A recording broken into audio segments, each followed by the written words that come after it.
Salut à tous, j'espère que vous allez bien. On se retrouve ce soir les gars pour le débrief de cette soirée de Ligue 1 les gars.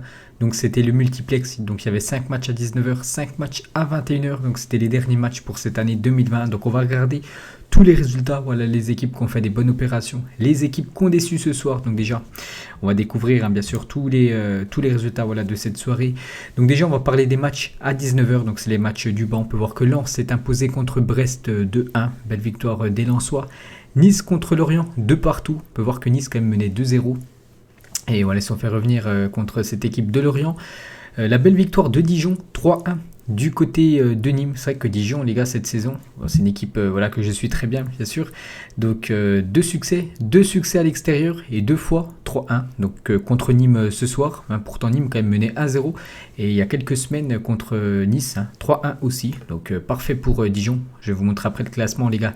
Dijon quitte cette dernière place qu'ils avaient depuis quasiment la deuxième journée de Ligue 1. On peut voir la belle victoire de Reims du côté de Bordeaux, 3-1. Ça c'est une mauvaise opération pour les Girondins de Bordeaux. Et la belle victoire de Rennes. Vraiment Rennes confirme depuis quelques temps, depuis qu'ils se sont fait éliminer de la Ligue des Champions. Ça va beaucoup mieux pour le club rennais qu'enchaîne un nouveau succès. Et sinon les matchs à 21h, donc là c'était plus les grosses équipes bien sûr du championnat français. Donc la très très belle victoire les gars de Lille du côté de Montpellier. Donc j'avais fait une vidéo pronostic, j'ai dit match nul. Voilà, je chantais le nul entre ces deux équipes. Du coup les gars, c'est Lille qui s'imposait. Pourtant il y avait 2 partout à la 85e minute. Vraiment c'est voilà, c'est Lille, enfin c'est surtout Yilmaz les gars, le sauveur de cette équipe lillois qui a inscrit le but à la 86e minute. Et cette victoire est très importante pour les Lillois. On va regarder le classement juste après. La défaite de l'OM, donc bon, j'ai débriefé tout à l'heure le Real Madrid, donc je suis arrivé pour la deuxième mi-temps, j'ai regardé la deuxième mi-temps de l'Olympique de Marseille du côté de Angers, donc dommage 2-1. À noter quand même un penalty loupé de Dimitri Payet, bon c'est le gardien angevin qui l'a arrêté, mais voilà un mauvais résultat quand même pour l'équipe de Marseille, parce que si on regarde tous les autres gros de Liga, ils ont tous quasiment gagné, que ce soit Lille, Marseille, le Paris Saint-Germain, bon tranquille la victoire du PSG 4-0, il y avait seulement 1-0 à la 79e minute, ils ont marqué quand même 3 buts en seulement 10 minutes, Mbappé, Gueye, Moskin et Pembele, son premier but avec son équipe du PSG pour le jeune parisien. Lyon, tranquille ce soir, 3-0 contre l'équipe de Nantes, Paqueta, une fois de plus buteur, Kadewere et Toko Ekambi. Donc voilà, les grosses équipes françaises ont répondu présent, à part bien sûr l'équipe de Marseille. C'est vrai que Marseille a encore 2 matchs en retard, mais Marseille, il y a quelques jours, match nul, et là, une défaite. C'est compliqué cette fin de saison pour les Olympiens. On va regarder maintenant le classement. Donc c'est officiel les gars, c'est Lyon, champion d'automne. Donc voilà, Lyon en première position. Lyon avec 36 points, Lille 36 points, le Paris Saint-Germain 35 points. Donc voilà, les 3 premiers de Ligue 1. Le podium, ça se joue en un seul point. Donc c'est bien les gars de voir un championnat français comme ça. Série, c'est vrai que si on regarde la saison dernière ou il y a 2 ans, à chaque fois c'était le PSG par exemple, les derniers matchs de l'année, c'était à chaque fois le Paris Saint-Germain avec 15 points d'avance, alors que cette année les gars, voilà, il y a du suspense et bien sûr c'est mieux pour le spectacle. Donc Rennes, j'ai dit Rennes les gars, c'était compliqué quand ils étaient en Coupe d'Europe. On peut voir l'état de forme du Stade Rennais. 4V, donc 4 victoires sur leurs 4 derniers matchs de Ligue 1, ça va beaucoup mieux pour cette équipe de Rennes je crois qu'il y avait une série de 10 matchs sans victoire quand ils jouaient la Ligue des Champions plus le championnat, ils n'y arrivaient pas. Et là ça va bien mieux depuis l'élimination. On voit vraiment que les équipes qui jouent en Coupe d'Europe, ils ont plus de mal bien sûr à enchaîner les belles prestations. Marseille ça descend, n'oubliez pas que Marseille à 2 matchs en retard, Marseille on peut voir 15 matchs et bon, que ce soit les équipes au-dessus, 17 matchs joués, donc Marseille a 28 points, donc s'ils gagnent leurs 2 matchs, ce qui ferait 31-34, ils pourraient être 4e, voilà, juste derrière le PSG, Lille et Lyon. C'est voilà, Marseille les gars, si on regarde l'état de forme des Marseillais qui restaient je crois sur 5 victoires d'affilée, et les 3 derniers matchs c'est quand même 2 défaites, un match nul pour l'OM. C'est pas ouf les gars, l'équipe de Marseille actuellement. Ils ont perdu beaucoup de points, c'est dommage parce qu'ils étaient à la lutte et surtout ils avaient 2 matchs en retard. Et vraiment, s'ils gagnaient leur match en retard, ils pouvaient vraiment être premiers de la Ligue 1 et surtout voilà, gêner cette équipe de Lyon, Lille ou le Paris Saint-Germain. Et à cause des mauvais résultats, ils ont laissé filer trop de points. Si on regarde les gars, regardez les 5 premiers, regardez l'état de forme des équipes. Il n'y a quasiment que du vert à part Marseille où il y a quand même 2 fois une case rouge, donc défaite, un match nul. C'est pas bon pour les Marseillais. Donc Monaco les gars 6e avec ce match nul ce soir. Bon Montpellier ça descend d'une place bien sûr avec leur défaite. Lens les gars pour une équipe promue quand même, Lens 7e. il faut le souligner, hein, qu'ils font un très bon début de saison. Donc je pense que ça va se maintenir tranquillement, hein, cette équipe du Racing Club de Lens. Angers, voilà, toujours une bonne équipe de Ligue 1, les gars. Toujours mi-tableau Angers, mais voilà, ça fait quand même au moins 5 ans qu'ils sont en Ligue 1. Ouais, au moins 5 ans, hein, donc à chaque fois ils sont mi-tableau, donc c'est une bonne équipe, hein, du championnat français. Metz a bien remonté, les gars. Metz qui avait vécu un mauvais début de championnat. Brest, Nice. Bon, Nice c'est pas ouf, hein, les gars, sur les 5 derniers matchs seulement une victoire, encore un match nul ce soir, pourtant ils menaient 2-0.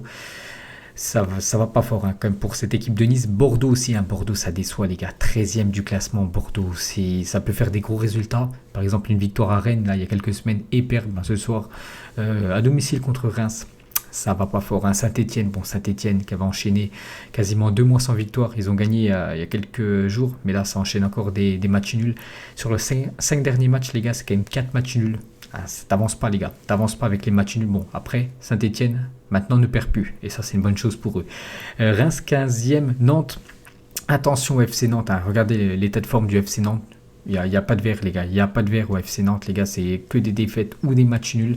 Donc Domenech, hein, le nouveau coach de cette équipe de Nantes, n'était pas là ce soir. Donc il va prendre l'équipe au retour, bien sûr, au retour des vacances. Donc on verra ce que ça va donner.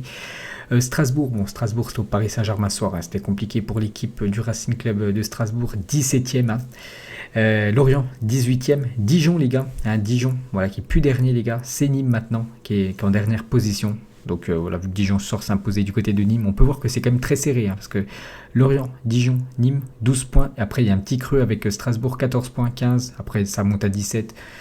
Donc il va y avoir du suspense, les gars, en Ligue 1, que ça soit pour le podium, pour le titre, pour le maintien. Donc voilà, moi ça me fait plaisir, les gars, un championnat français comme ça. Donc voilà, les gars, ce qu'on pouvait dire ce soir sur la Ligue 1.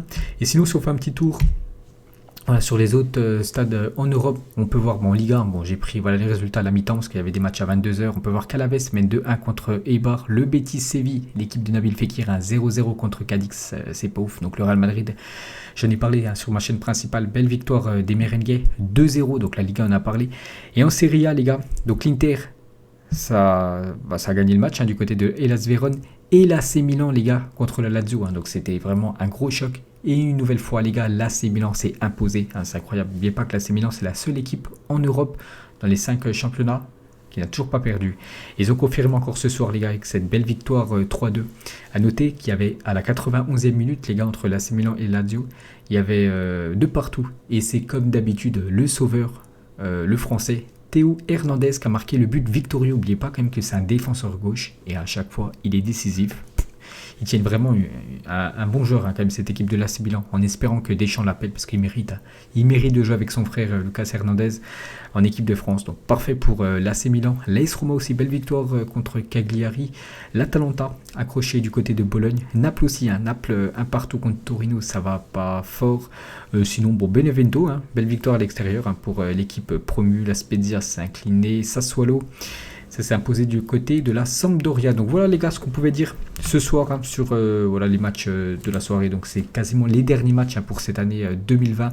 Il y aura aussi des matchs en première ligue quasiment tous les jours à partir de samedi, je crois. Je crois que c'est aussi samedi les premiers matchs de première ligue. Il y a aussi des matchs de Liga. Hein, je croyais que la Liga c'était fini, ça reprenait début janvier, pas du tout. Hein, je l'ai regardé tout à l'heure le programme, ça reprendra à partir du 28, les gars. Du 28 décembre, il y aura des matchs de Liga. Donc il y aura encore un match du Barça, encore un match du Real Madrid pour cette année 2020. Donc voilà, les gars, j'espère que ça vous a plu à ce petit débrief. Donc de temps en temps, je ferai ça. Voilà, quand il y a pas mal de matchs, hein, en une journée, puis on parlera de tout ce qui s'est passé lors de cette soirée. Allez, moi je vous laisse, les gars, bonne soirée à vous, et on se retrouve demain, les gars, avec le Zap Image, avec beaucoup d'infos, avec toutes les rencontres qu'il y a eu ce soir, et ciao à tous.